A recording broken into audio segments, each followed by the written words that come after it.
Good evening, everyone. How are you? Good. I'm Mary Pat Higgins. I'm the president and CEO of the Dallas Holocaust and Human Rights Museum, and it's such a pleasure to welcome you to celebrate the opening of our newest special exhibition, Hidden History: Recounting the Shanghai Jewish Story. I'd like to start by thanking our incredible exhibition sponsors.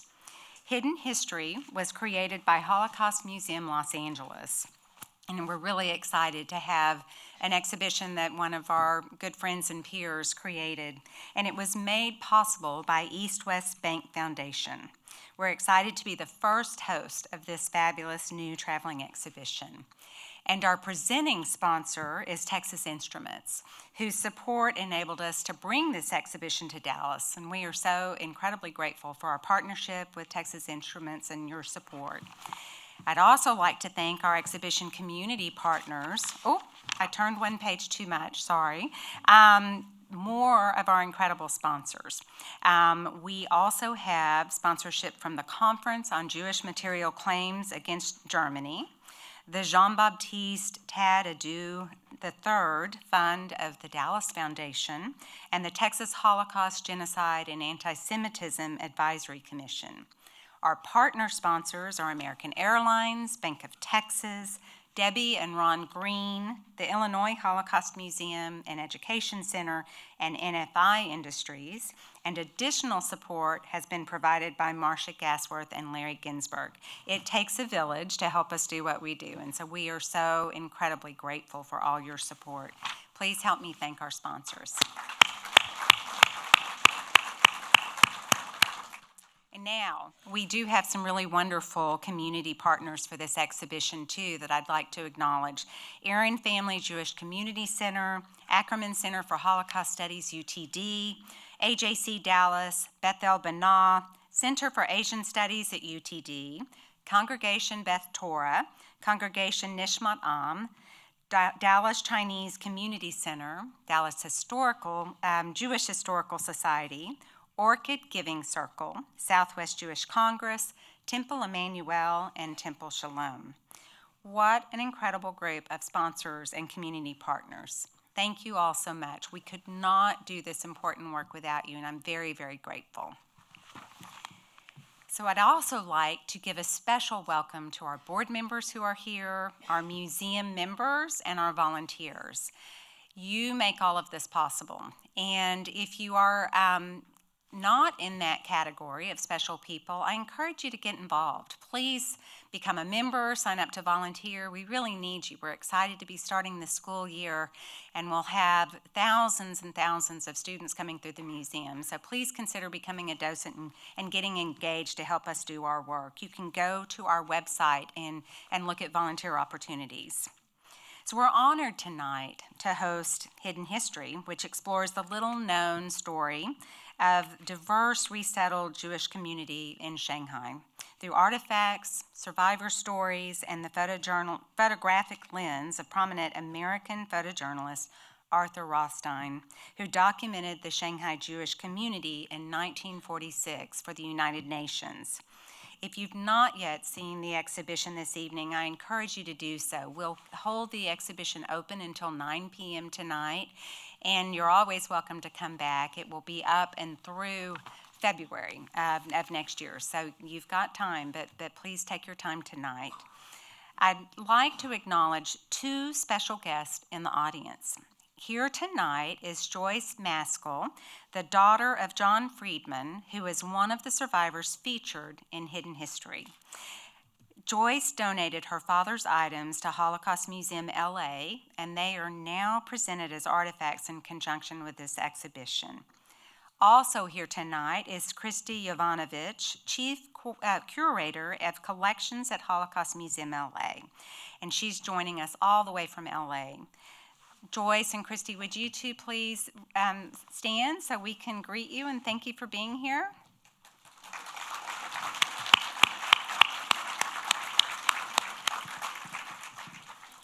Next, I'd like to welcome to the stage Mike Burr, Senior Managing Director and Head of Texas Region, East West Bank, followed by Raylyn Mendez, the Corporate and Employee Giving Manager at Texas Instruments.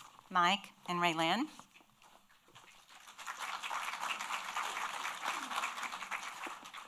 Thank you very much for the warm introduction, Mary Pat. It's a pleasure to be with you today. As Mary Pat mentioned, I'm Mike Burr. I'm with East West Bank.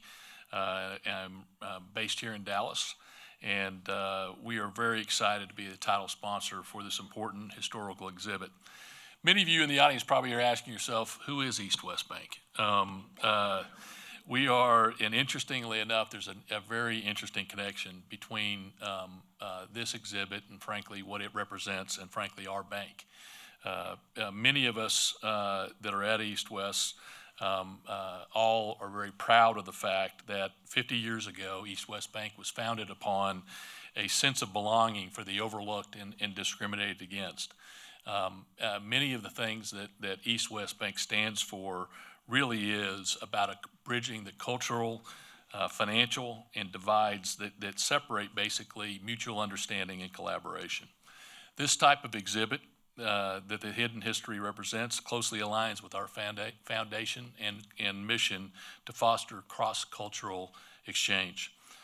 It also reflects the resilience of the Jewish refugees who fled Shanghai from the mid-1800s through World War II because of religious prejudice and bonds and the subsequent bonds they built with the local community. We think that this exhibit is even more relevant today as the recent rise in hate crimes and discrimination against both the Asian American community and Jewish communities in this country. It encouraged conversations on the dangers of othering and the importance of standing against hate and discrimination at all times. It is a reminder that our society and our communities are stronger together than apart, and that we are all more connected than we realize. I'd like to end my remarks by thanking you, Mary Pat, and the Dallas Holocaust and Human Rights Museum for bringing us all together, and the Holocaust Museum LA for creating this incredible exhibit of hope, survival, and perseverance.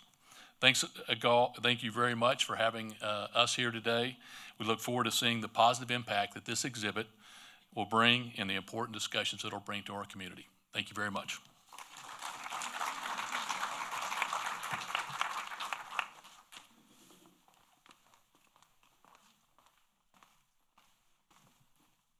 Thank you, Mike, and thanks, Mary Pat, for the earlier introduction. As she mentioned, my name is Raylyn Mendez, and I manage employee and corporate giving at Texas Instruments. And so on behalf of TI and the TI Foundation, I want to thank you for being here tonight. Like all of you, we are so proud to support the Dallas Holocaust and Human Rights Museum and their courageous commitment to combating racism and hatred. But our support goes far beyond just our financial contributions. We have multiple TIers involved as volunteers, both retirees, our CEO's wife, Ronit Alan. They all serve as board members currently. And inclusion is one of our core values at TI. We believe that we thrive when we create an environment that unlocks everybody's potential. And that's why we value the Dallas Holocaust and Human Rights Museum. Their programs and exhibits teach us about both the best and the worst of humanity, where we can take lessons in choosing to be an upstander versus a bystander. And the Hidden History exhibit is a timely example of this. I am personally very much looking forward to viewing the exhibit myself after this program. I'm excited for our employees to get to take a tour, and especially our employees in China who will get to visit and tour this exhibit virtually thanks to the museum. So once again, thank you for joining us tonight to learn about how yesterday's prejudices still impact our world today, whether that's here in Dallas or in Shanghai, and how to turn something terrible into something hopeful. Thank you, and I'll turn it over to Mary Pat.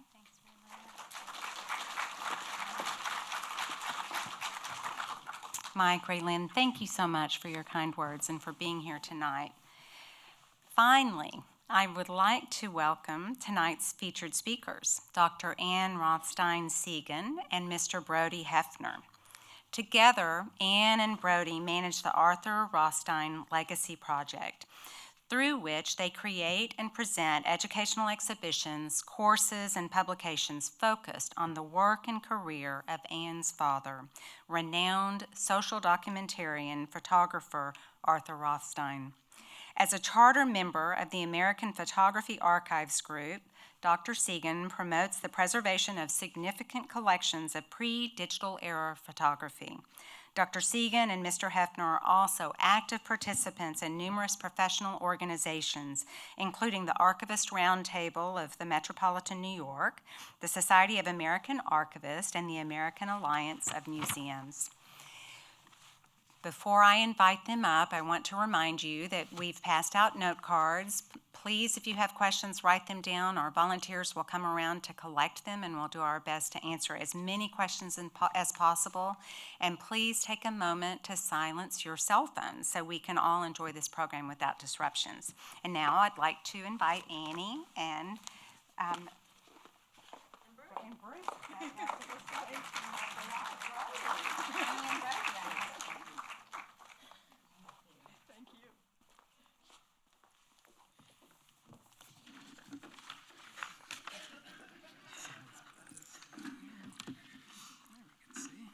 Well, I'd like to thank Mary Pat and East West Bank and Texas Instruments and the entire museum community for this wonderful opportunity to introduce even more people to my late father's extraordinary photographic legacy.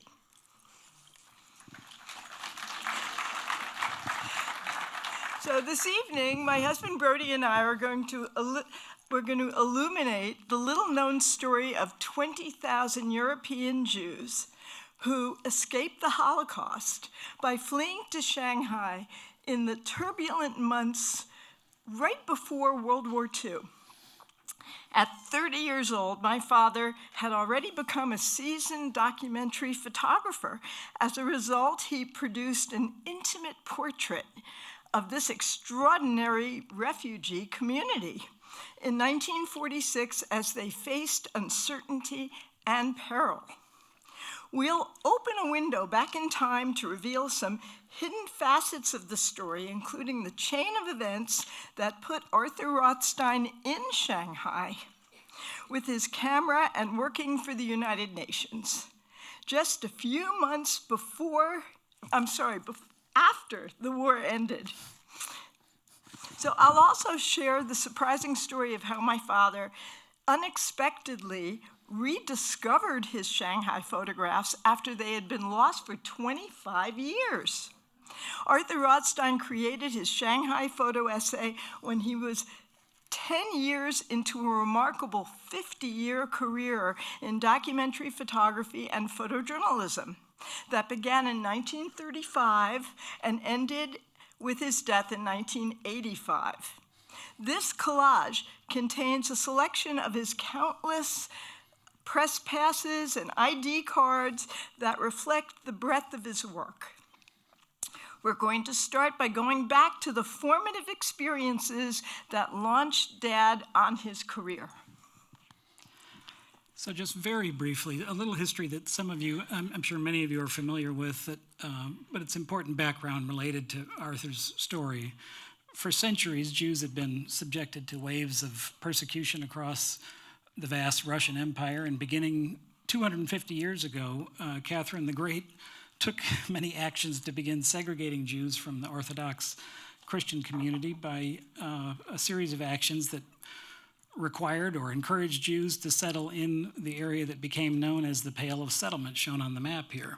And this geography corresponds to present-day countries shown on the map, including Belarus and Lithuania and Poland and Ukraine. And for almost 100 years, Jews lived in relative peace here, but in the 1880s, under Tsar Alexander III, a wave of brutal oppression targeting the roughly 5 million Jews living within the Pale of Settlement began. And these state-sanctioned murderous riots, of course, are what we now refer to as pogroms. These widespread pogroms sparked an exodus of Jews from the Pale of Settlement, and Arthur Rothstein's parents, Annie's grandparents, were among those forced from their homes in Eastern Europe in the early 1900s. and they joined this wave of refugees and an exodus of 2 million Jews who migrated from the Pale settlement to America during this 40 or so years. I used to ask my grandma, Grandma, what was it like when you were a little girl? And she said, you know, Fiddler on the Roof? It was just like that.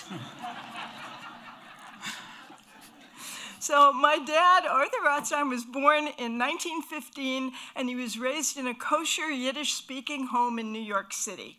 This photograph was taken to mark my father's bar mitzvah in 1928. That's Dad on the left at 13 years old, and his parents, my grandparents, Izzy and Nettie, and his little brothers, my Uncle George, and my Uncle Bob, who was still a baby. By the way, my family has a Texas connection. Uncle Bob became professor of mass communications at University of Texas Permian Basin. And late in his career, he appeared frequently as a commentator on TV and radio, and he wrote a weekly column for the Odessa American newspaper. Growing up, Dad heard stories about his parents' flight from Europe to escape the pogroms, and seek shelter in America. And this contributed to his lifelong concern with the plight of migrants, refugees, and people dispossessed by forces beyond their control. Arthur was introduced to photography when he received a camera for his bar mitzvah. And Dad was a good student, and he skipped a grade or two. So at just 15, he graduated from Stuyvesant High School in New York City. That's him front and center in short pants in his high school his high school graduation picture. Because back then, it was customary for boys to wear short pants until they were 16. In 1931, Dad entered Columbia University, just having turned 16, so he's wearing long pants there. He founded the University Camera Club, and these are the club members posing on the newly opened George Washington Bridge over the Hudson River between New York and New Jersey. At Columbia, Dad met a faculty member, Roy Stryker, who would change the direction of his life. Stryker was writing a heavily illustrated textbook, and he hired Arthur to make photocopies for the book. However, before he could finish the book, Stryker was called to Washington, D.C. to work for the Roosevelt administration. His job was to document the need for government programs and to show their impact on the daily lives of Americans. And of course, there were no Xerox machines then, so making photocopies meant using your camera in a darkroom to copy images to be used in educational materials. So good point. For you young people out there, there was... Stryker believed that photographs held enormous potential for advancing social justice and education. It was not surprising to Rothstein, who knew Stryker as a Columbia professor whose pockets were always bulging with photographs. He was leaking pictures wherever he went. And so Stryker assembled a team of photographers referred to as his photo unit, and they would actively promote FDR's New Deal initiatives. Dad was the first of more than 24 photographers hired by Roy Stryker. Dad designed and built the team's photo lab, and soon he was going out on assignments, taking pictures all over the country. So Roy Stryker's photography project endured from 1935 to 1943, even as it moved among several government agencies. It began as part of FDR's New Deal Resettlement Administration. This was an enormous independent agency that assisted and sometimes resettled struggling farmers and ranchers and industrial workers displaced by both the economic effects of the Great Depression and also some ecological disasters that were ongoing in the nation, including the widespread drought in the Great Plains during the mid-30s. And in 1937, the Resettlement Administration was merged into the Farm Security Administration in the Department of Agriculture. So the photo unit and the agency became known as the FSA, and the FSA photo unit thereafter. So that's how Stryker's team was generally referred to. And the team stayed together even as America mobilized for war, and Stryker's FSA photo unit, like so many other government entities, were transformed into agencies that supported the war effort, in this case through the Office of War Information. And you can see, I guess this is big enough to see the truth is our strength motto that they had, which I thought was a good motto for this agency. So Stryker was an academic at heart, and he made sure that Arthur Rothstein and the other FSA photographers were knowledgeable about each of their photo assignments. So he ran his photo unit like a graduate seminar, I guess your father would say, and with lots of assigned reading. And Even quizzes. And so, for instance, if Arthur or another photographer were going out to shoot in an area where cotton was the primary crop, then Stryker expected them to read about that crop and that industry in this Encyclopedia of North American Economic History and Industry. Written by another Columbia professor, of course. So each of the photographers were issued a copy of this book to help educate them about their work. And Stryker knew that studying history, economy, and culture of any area that would be photographed would make the photographers better visual storytellers by their understanding this important history and background. So during these formative years, Arthur was developing the skills he needed throughout his career to create compelling picture stories. One of Dad's first big assignments was right near Washington, D.C. In 1935, the Resettlement Administration was relocating families out of the hills of Virginia to make way for what would soon become Shenandoah National Park. In the future parkland high up in mountain hollows, families lived they lived very primitively. I think that my dad was especially empathetic towards these people who would soon be displaced due to forces beyond their control. And the agency was building them housing down in the foothills below what would become the park for those that could not afford alternatives. Right. A major crisis affecting the nation during FDR's presidency was the severe drought in the Great Plains. Farmers had plowed under millions of acres of fragile, ancient grasslands to plant wheat. And the region's high winds picked up the unprotected soil and created massive dust storms. By the mid-1930s, black clouds of dust and sand frequently swept over the Great Plains. Farms and banks were failing, and the dust was so severe that it caused dust pneumonia in people, and it could kill livestock. It killed a lot of livestock. So if you look at over here, let's see, it's the dust. Sorry, what am I looking at here? Oh yeah, okay, so here's news articles from all over the country that talk about how horrible these dust storms are. Dust storms rage from Kansas west far as California. My mom lived in New York City, and she said that one day they had to turn all the lights on, all the street lights, as if it was nighttime because of this rolling cloud, and it was the dust storms that came all the way from the west to New York City. So these conditions were especially severe in the southern plains. This area became known as the Dust Bowl. This map shows the major migration routes of hundreds of thousands of people who were forced to leave the Great Plains states. Many families were heading west to California, Washington, and Oregon. In the spring of 1936, Roy Stryker assigned Arthur to document Dust Bowl conditions in the hardest hit areas. In this 1936 image, my father shows a car being chased by an enormous dust storm near Amarillo, Texas. In the Oklahoma Panhandle, drought and dust had ruined countless farms, leaving many at risk of starvation. Near Boise City in the Oklahoma Panhandle, Dad stopped to speak to a farmer, Art Coble, who was digging a fence post out of a sand drift. As they spoke, the wind picked up and the stinging sand began to blow, and the farmer and his two little boys ran for the house, and Dad ran for his car. car, which had no paint on one side of it because it had been hit relentlessly. Yeah, sandblasted. Dad turned around to wave goodbye and took this picture. It became an iconic symbol of the Dust Bowl and the Great Depression, and one of the most widely reproduced photographs in the 20th century.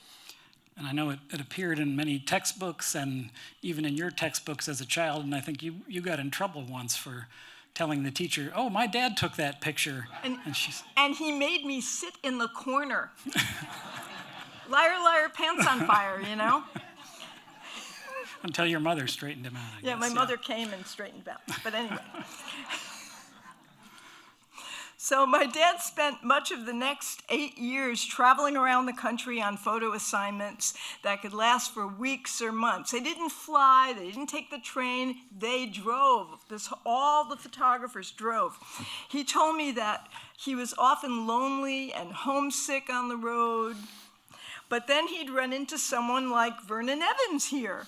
He and his family had left their drought-stricken farm in South Dakota for a new start in Oregon. En route, they lived in a tent and they covered about 200 miles a day in their Model T Ford. Can you imagine? Look at those tires. Meeting resilient people like Vern and his family was inspiring. So photographs that were produced by Stryker's photo unit were widely used by newspapers, and they provided them freely to publications around the country, so newspapers and magazines often included them. And back then, before television, obviously, people got their news and cultural and visual aspects of the news from those sources, from newspapers and magazines. So this was very important imagery that they were conveying. And here's a good example of that kind of use of these images. This is a New York Times two-page spread from 1936 that used Arthur's images, among others, and it may be difficult to read. I guess it's probably large enough you can read the headline there. But dust, drought, and erosion sweep 50 million Midwest acres while the government fights to lift the pall of misery and desolation.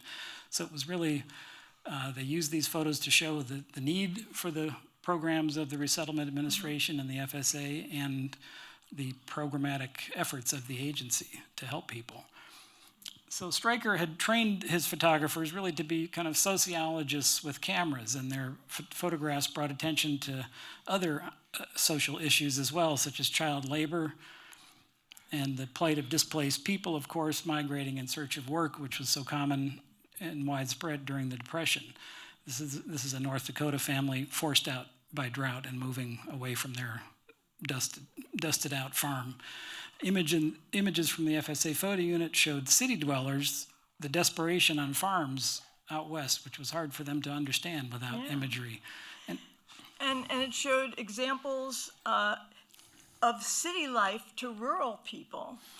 This is the Bathgate neighborhood in the Bronx in New York City, not far from where my dad grew up. You see the Yiddish meat market there.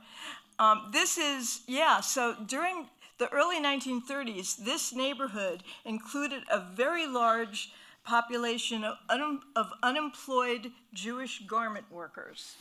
And the agency had a very creative program to try to move some of these families out to central New Jersey and help turn them into farmers while also providing a factory to build garments and so on. It was very interesting effort on their behalf. One of many resettlement activities the agency. Here's another example of city life that some of you may recognize. This is downtown Dallas, about a month after Pearl Harbor in January of 1942. So we don't know what street that's on, but maybe someone here can tell us. It's probably changed a little bit since 1942. Yeah. Eventually, Roy Stryker had his photographers go beyond documenting the depressed economy and the government relief efforts. Stryker realized that his photo unit was creating a broad portrait of America and a national historical record of the times. So this is a farmer planting corn in Nebraska. What a beautiful picture that is. Oh. During his many assignments to the western United States, Dad enjoyed photographing cowboy life, which seemed very exotic to a kid from the Bronx. The Smithsonian Institution collected an oral history from Roy Stryker in 1964 about his work with the photo unit, and he told an interesting story. Stryker said, Arthur went out to do a cattle story on the Brewster Ranch in Montana. They were intrigued with Arthur's knowledge of the cattle business. They got involved and became Arthur's helpers to help him get the right pictures. Later on, Mr. Brewster stopped to see me in Washington, D.C., and he thanked me for sending Arthur Rothstein.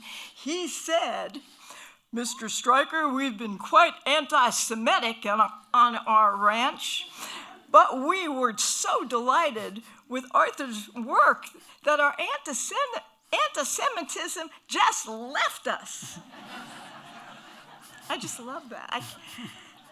So you might say that Dad was also an ambassador representing our community. By 1940, Dad was tired, lonely, and homesick. He took a job as staff photographer for Look magazine, based in his hometown, New York City. Anybody remember Look?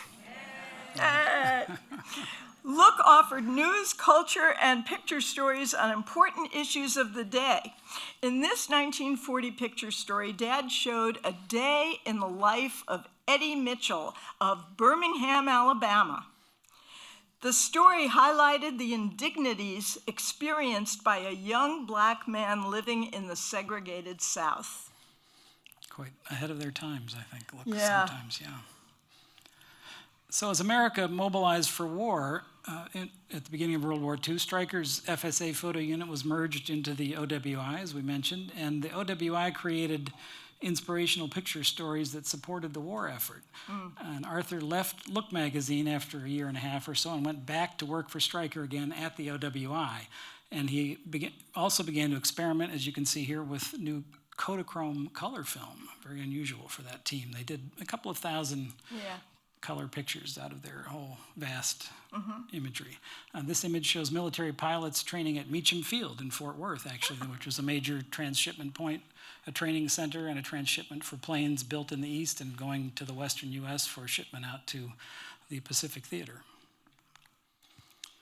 So the OWI was explicitly charged with producing imagery that counteracted Joseph Goebbels' worldwide Nazi propaganda program that demonized Jews and others. OWI imagery inspired Americans to promote diversity. And so they carried out exhibits that traveled widely and were seen by millions of people throughout the United States. And this exhibition poster celebrated the ethnic diversity of America, stating all of us are Americans. And here's another good example of the creativity of the OWI and their team. In 1942, the photo unit installed this stirring photo collage right in Grand Central Terminal in New York City. And it was the largest such photo mural ever produced up to that time. So it incorporated several of Arthur's images and also an inspiring quotation, the last line you might recognize from the Abraham Lincoln's Gettysburg Address. That government by the people shall not perish from the earth. So this was really an enormous project of theirs.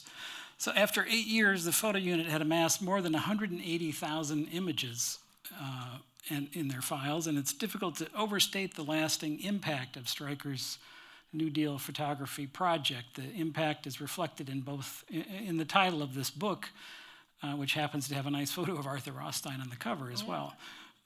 Eventually, images from the photo unit were used so widely that they shaped the nation's collective visual memory of the era. And the work of Stryker's team set the standard for all subsequent photo documentary works on this scale. Stryker also had the foresight to ensure that the entire collection would be permanently preserved at the Library of Congress, where it remains available today. And here's a nice shot of Annie browsing through the photo files, which anyone can do actually in the photo unit at the Library of Congress. It's a nice collection there. During World War II, Dad served in the U.S. Army Signal Corps as an instructor, a combat photographer, and a photo editor. Historically, the Signal Corps employed every means of communication, including, believe it or not, homing pigeons with messages tied to their legs. With all the new radio technology, the Signal Corps finally started to retire the pigeon unit. So they ordered Arthur to retrain a group of pigeon handlers at Fort Crowder, Missouri. They would now become photographers. Dad said, there are a lot of professional and amateur photographers in the Army already. Let's train those guys. But the brass said, no, you have your orders. So he's shown here, the short guy in the middle, very proud of himself. He's got his arms crossed like this, right? And he's with the former pigeon handlers, now combat photographers. Next, he received orders to ship out to the China-Burma-India theater. Initially, he was stationed in India. That's him in the middle of the photograph on the left. Initially, yeah, he was there, and then on the right, you can see there's a military parade that Dad photographed. All right. Oh, he loved taking pictures of himself by setting the camera's timed release shutter and then running into the shot. And you could kind of tell, like he did it in that picture when he was like this. You know, he did that all the time. And so he commemorated the end of the war in Europe while he was still in India with this nice image of himself. Right. In the final months of the war in Asia, Dad, now Lieutenant Rothstein, became the United States Signal Corps' chief of photographic operations in China. He traveled with a military convoy over the famous Burma Road from India to China. Parts of the road, like this segment in China, were treacherous, often muddy, with no guardrails. If you look very closely, you could see that each dot on the road is a large Army truck. Dad said, the trip was scary as hell, but the scenery was magnificent. When World War II ended in August of 1949, Arthur was stranded 45. Sorry, 45. It was long enough. I don't have to make it any longer. Arthur was stranded in China by the post-war transportation bottleneck. His duties as chief photographer in China for the Signal Corps were winding down. So in early 1946, he requested leave from the Army to take an assignment with the United Nations Relief and Rehabilitation Administration, known as UNRWA. His job entailed documenting the agency's massive post-war relief efforts in China. So UNRWA had been formed during the war at a 44-nation conference at the White House held in November of 1943. So that they recognized there was going to be enormous need after the war, and so the mission during the war was to repatriate and assist refugees in areas under Allied control. And America provided almost half of the agency's budget. The new Director General of UNRWA was the Yiddish-speaking, multi-ethnic former New York City Mayor Fiorello LaGuardia, shown here on a visit to a camp for displaced persons, or a DP camp as they were known, after the war. And today, UNRWA is remembered primarily for operating these DP camps that lasted for years, some of them after the war, in Europe.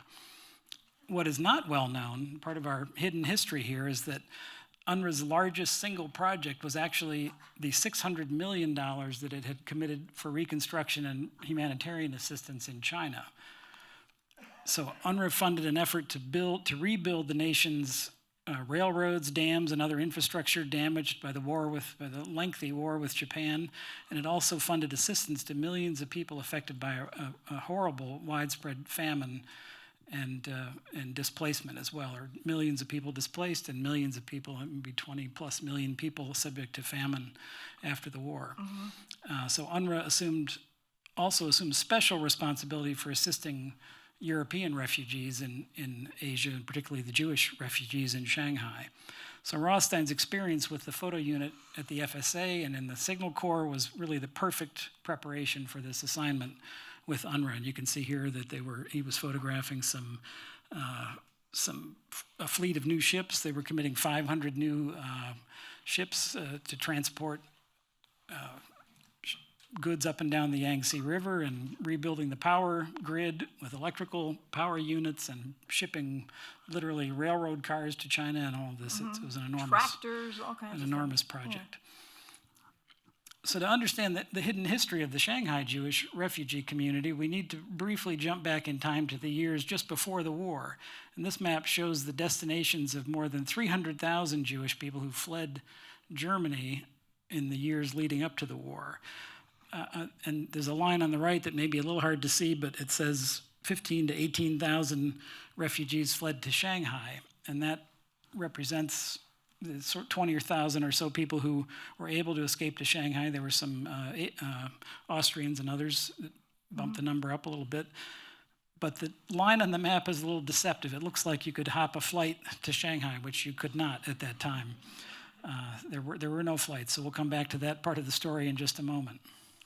On behalf of UNRWA, Dad traveled extensively in China after the war, documenting the famine. He knew that his pictures could help rally famine relief, but he said that he was extremely depressed, really distressed, to see people on the verge of starvation, and he was unable to help them directly. He also photographed UNRWA relief efforts, like the distribution of flour and rice.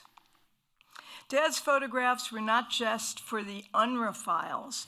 They were published in real time to bring attention to the desperate famine conditions and to tout UNRWA's aid efforts. On the right is one of Dad's photos published in the Shanghai Herald in June of 1946. So now back to the story of the Jewish refugees who fled to Shanghai.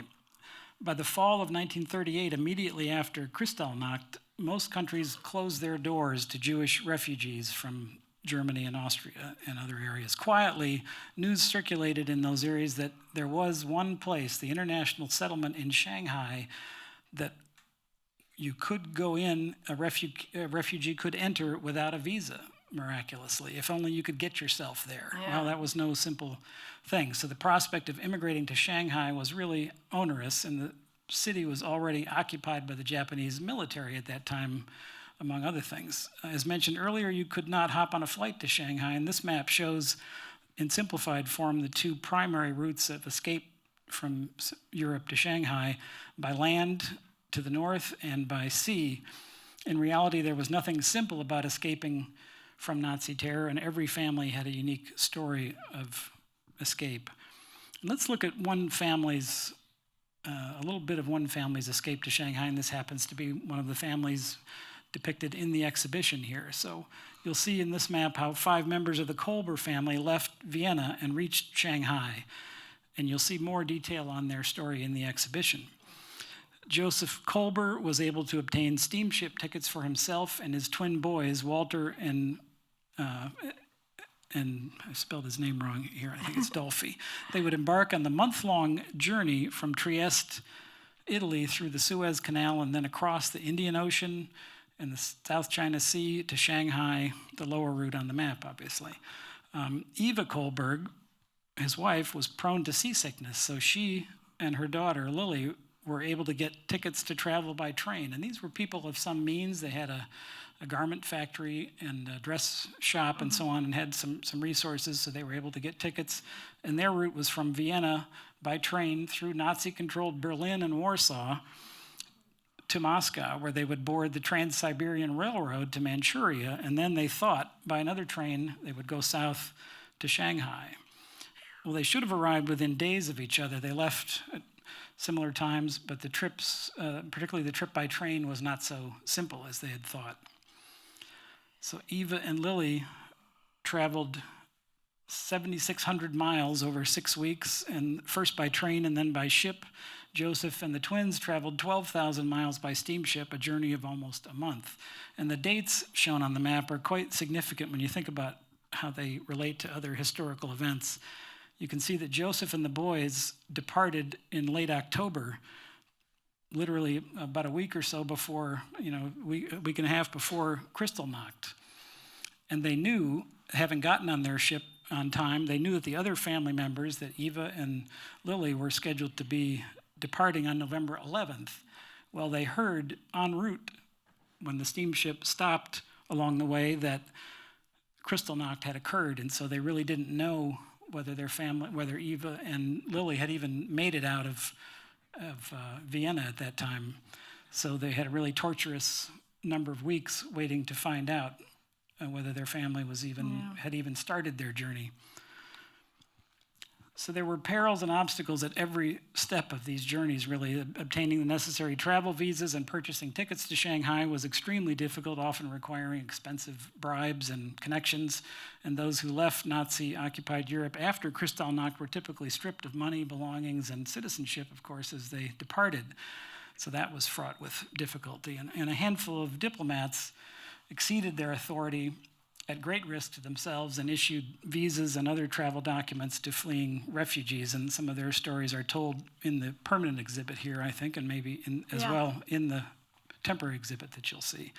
Traveling through Nazi-occupied Europe and the vast expanse of Siberia and Manchuria, or Manchukuo as it was called then, was fraught with peril, and as was the wartime sea voyage to the south. No one knew exactly what they would confront in Shanghai.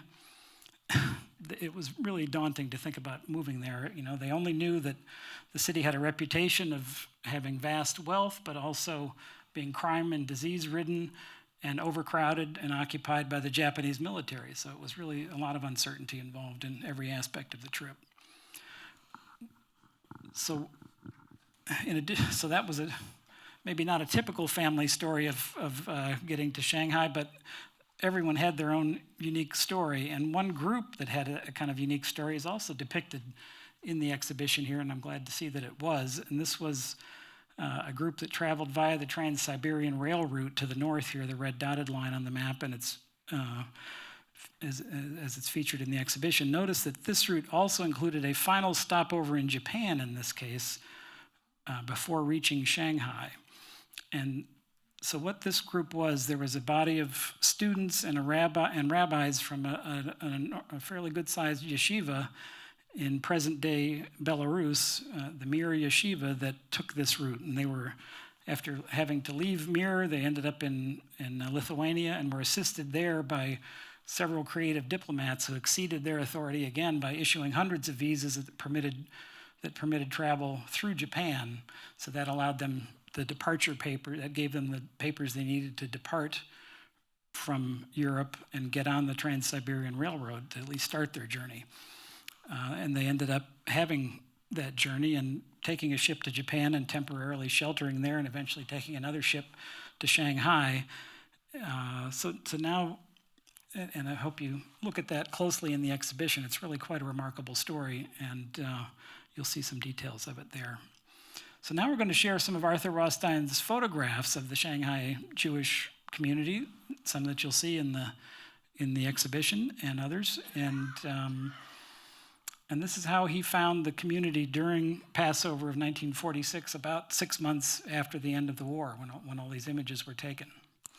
So first we should note that every refugee's story is unique. Some arrived in Shanghai with resources that were at least partially self-sufficient, like the Kolbers, but others were destitute and survived only with assistance provided by international relief agencies. Most refugees arrived in Shanghai by 1940, but conditions changed even after their arrival. In early 1942, shortly after the Japanese attack on Pearl Harbor, the Japanese military ordered all stateless refugees to relocate to Hongkew, the poorest neighborhood in Shanghai. This was referred to as the Hongkew Ghetto. When war ended, the Japanese left and conditions improved a bit. However, the refugees still remained stranded in Shanghai, uncertain of their fate, uncertain of the fate of their friends and their families in Europe, and unsure where they would go to escape the approaching Chinese Civil War. There was a war brewing. So in this 1946 image by my father, it's actually UNRRA, UNRWA, relief worker is addressing refugees in Shanghai, probably telling them what to expect. During the war, residents of Hongkew Ghetto lived in extremely overcrowded conditions among about 100,000 destitute Chinese. The Japanese occupiers severely restricted movement of the refugees. They were confined to the neighborhood unless they got a special permission from the Japanese authorities. So every day, people would line up to get these handwritten special permissions so that they could go to work outside the neighborhood.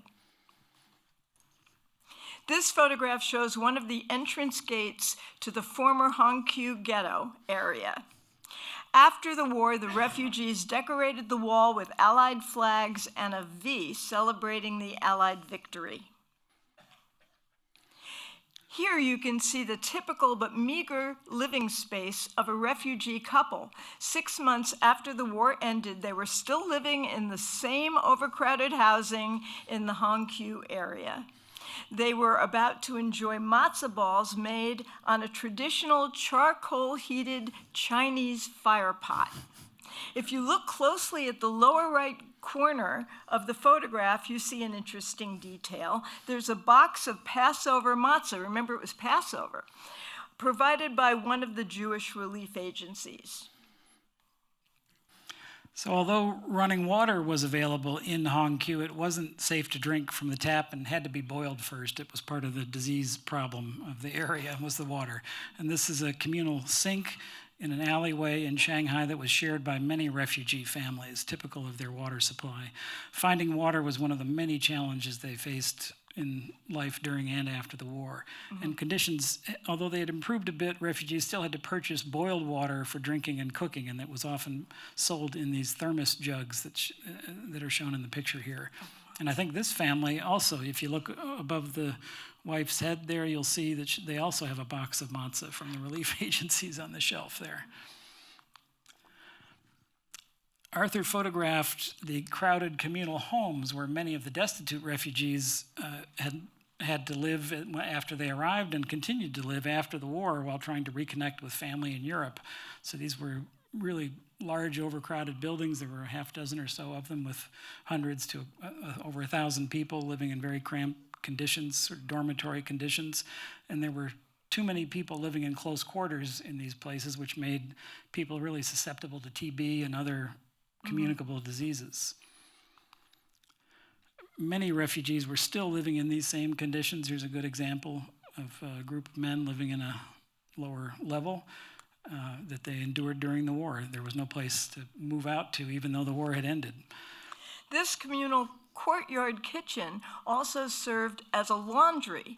The U.S. Army had arrived in Shanghai, and refugees prepared meals using U.S. Army rations. They also received food assistance from the Jewish relief organizations and from UNRWA. And we've been able to identify the box, that cardboard box on the ground there is actually a U.S. Army ration box. We've been able to see the writing on the box and identify it as such. Dad's photographs showed Hongkew refugees of all ages, from young to elderly. And he documented the sick, too. This tuberculosis patient came from Vienna in 1939. He also photographed the healthy.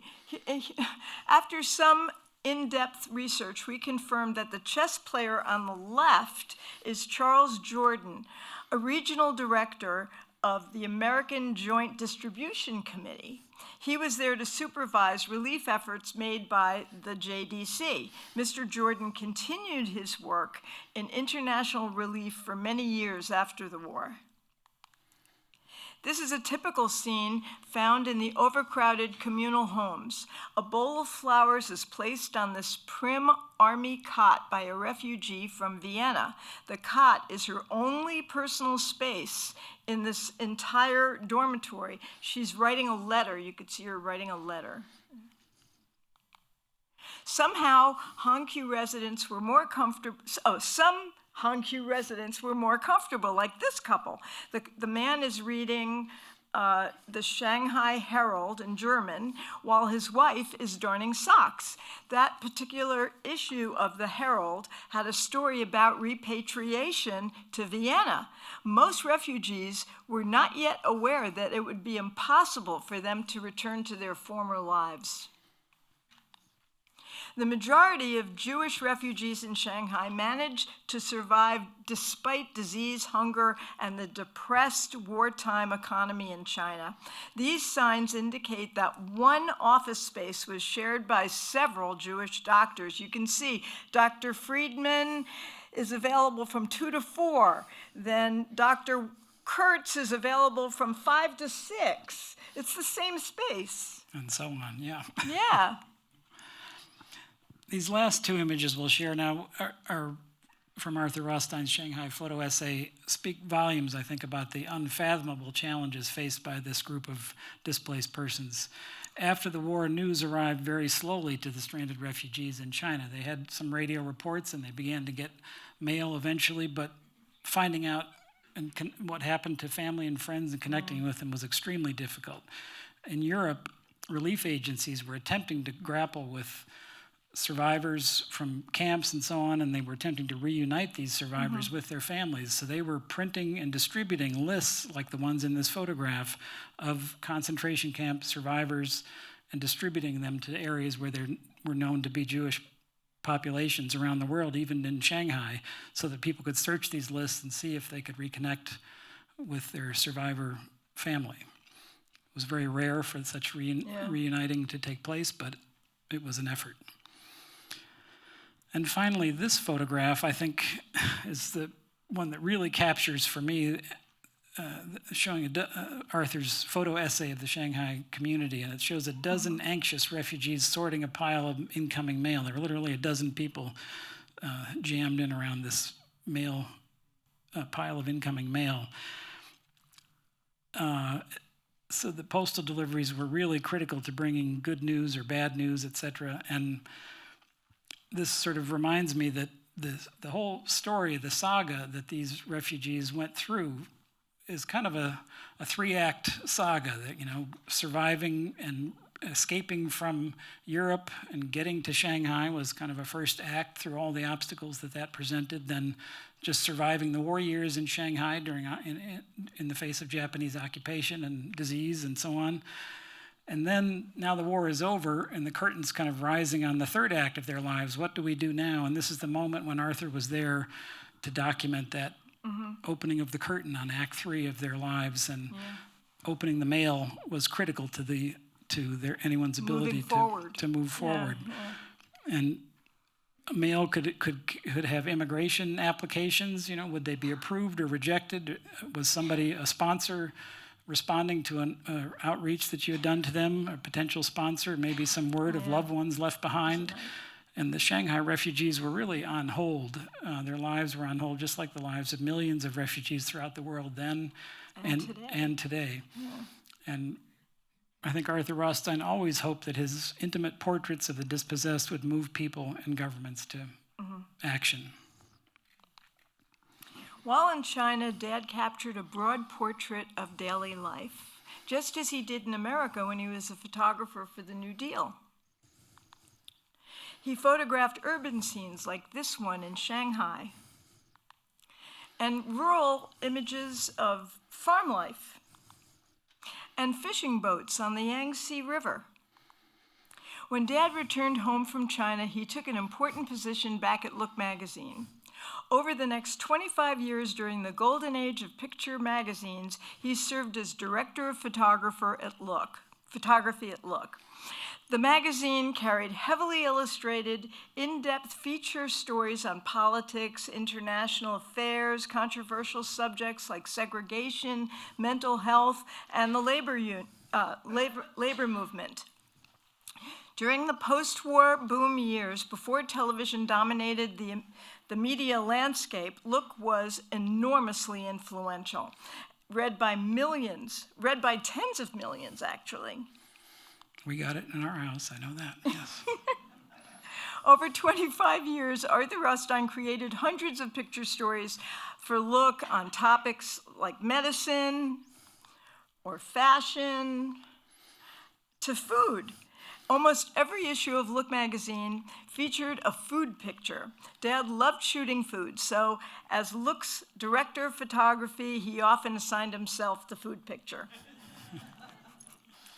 Dad also enjoyed photographing New York City scenes, such as this construction worker, this blows my mind, playing the bagpipes to relax on his lunch break. I wonder where Dad was when he took this picture, right?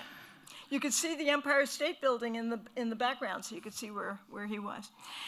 Dad hired and mentored many photographers, including a young man who later became a film director, Stanley Kubrick. Dad co-founded the American Society of Magazine Photographers, ASMP, to protect and promote the rights of photographers, and he taught at several schools, including the Columbia University School of Journalism. And just a brief story on Stanley. We had known that Stanley Kubrick, who never went to film school, kind of learned his visual storytelling when he was initially hired at Look as an 18-year-old, I think, Yeah. a young photographer.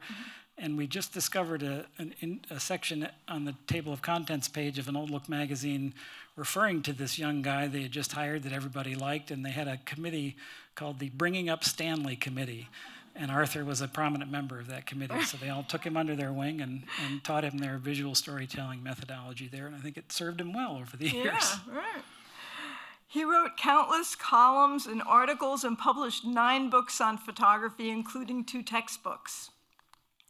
We're just scratching the surface of Dad's 50-year career, so there's so much we didn't have time to tell you about. For instance, he photographed 9 American presidents, from Roosevelt to Reagan, and many celebrities, such as Salvador Dali, and the glamorous and talented singer and actress Eartha Kitt. And in this Olympic season, I thought I'd include this nice image. Here is Dad with the 1976 Olympic decathlon gold medalist Bruce Jenner, better known today as Caitlyn Jenner. Dad covered the occasional celebrity wedding. That's actor Tony Curtis on the left in the receiving line at his own wedding to actress Janet Leigh. The other fellow in the middle with Janet is actor-comedian Jerry Lewis. It looks like Jerry just asked Tony, "May I kiss the bride?" After Look magazine ceased to print in 1971, Arthur became the photo editor at Parade, the most widely read magazine in America, because it was in every newspaper. I think its circulation was 30 million or so. Something in those crazy. Years. Yeah. For this cover, Dad had a little fun using himself as the model. I mentioned earlier that many of Dad's China photographs were lost 25 years ago. Lost for 25 years. And here's the story of their rediscovery. One of his early assignments for Parade magazine in 1972 was a cover story on Austrian diplomat Kurt Waldheim. He had just been installed as Secretary General of the UN. At the photo shoot, while Arthur was trying to get Waldheim to relax and smile for his family portrait, Dad made small talk. He said, "I used to work for your outfit." Mr. Waldheim, who was concealing his Nazi past, replied nervously, "Well, what outfit?" And Arthur explained innocently, "I worked for the United Nations Relief Agency in China." And Dad told Secretary Waldheim that there had been a hitch, and Dad had packed his China photographs, including those he took in the Shanghai Ghetto, in a metal box for shipment back home, but unfortunately, the box never arrived. And Dad had been unable to find his lost pictures for 25 years. Waldheim said, "Perhaps I can help you, Arthur." Mr. Waldheim relaxed, and Dad got a good shot for the parade cover, and a week later, Dad received a note directing him to a UN archives warehouse. So after some digging, they unearthed his dusty but unopened box, and his photographs were in pristine condition. So that's the story of how the UN Secretary General with a hidden Nazi past helped my father, a Jew, Jewish photographer, recover his lost photographs of the Jewish refugee community in Shanghai. Thank you.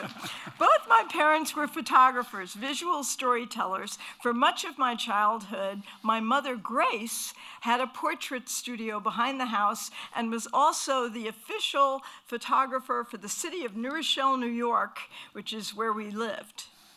I'll end my presentation with just a few family photos and a quotation that perfectly expresses my father's approach to photography. It seemed that Dad knew everyone, and everyone knew Dad. This is a nice selfie. Dad ran into the shot with dear friends, photographers Ansel Adams and Dorothea Lange. Here's the quote. Ansel Adams said, "You don't take a photograph just with a camera.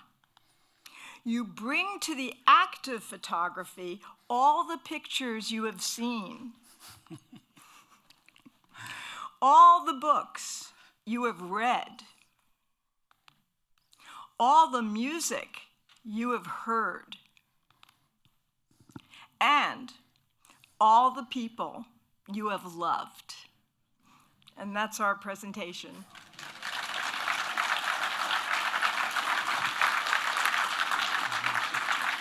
Some questions? Do we have time for some questions? Yes, Brodie and Annie, what a great tag team. That's just Thank so you. wonderful. Thank you. We do have time for a few questions, so please, if you have questions, raise your note card and our staff and volunteers will come pick them up. So let's start with this one, Annie. Okay. Did your father ever openly share with you what he witnessed in terms of living conditions, food shortages, and disease, and how or whether it personally affected him?